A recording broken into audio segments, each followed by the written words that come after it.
Hi everyone. So this time we're talking about Paul Dukas, the French composer. He lived from 1865 to 1935 and, like others covered in this autumn series, was a largely self-taught composer. Spent many years really composing in secret away from his family's knowledge. But in the end did go on to study at the Paris Conservatoire, though this wasn't really a good relationship or a good match. He didn't really rate them, and I think the feeling was pretty much mutual from what everyone says. There was no real networking by Dukas in his time there. Considered a bit of a hesitant personality, even deemed indolent, I think I read somewhere. So not really a happy relationship there. But he develops into a master orchestrator. Slightly more classical in style than Debussy, who was a contemporary of his. Debussy was 3 years older than Dukas. They had many crossovers in their careers. They kept up a decent relationship throughout their lives, actually, and apparently Debussy was not overly known for being able to do this. But like all one-hit wonders, and yes, we are here to talk about The Sorcerer's Apprentice, Dukas grew a little irritated by this success and felt it rather eclipsed and got in the way of his other work. He was immensely self-critical anyway, and it's deemed likely that the popularity of The Sorcerer's Apprentice pushed this part of his personality even further. He destroyed as many of his works as he let actually be published.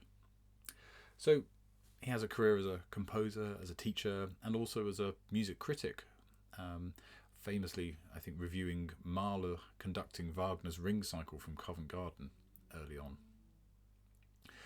With such a small work list, most people and articles you can look up recommend a very similar list of other works as being amongst Dukas's major contributions. A little list here which shows his versatility from solo piano to ballet score, and offers a few ideas for further listening. The Piano Sonata in E-flat minor, which is a massive piece. It's about 45 minutes plus, complex and involved, and in E-flat minor, which isn't nice anyway. There's a symphony in C, perhaps echoing Bizet's symphony in C, but also another countryman, César Franck's symphony, because it's in 3 movements, like Franck's. But that's another excellent piece, by the way. Have a listen to that if you can.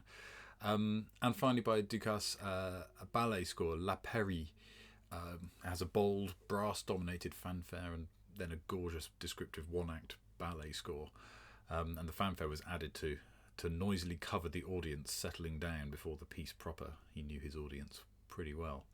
But in that score, think Ravel, think ballet score. It's nominally about Alexander the Great and his quest to find the flower of immortality, and his encounter with a mythological peri, a winged spirit from Persian mythology, who is guarding this flower. Dukas's last published work. But yeah, a wonderful piece of music, really worth getting to know if you can. So that's the composer himself, and the next film we'll talk about The Sorcerer's Apprentice.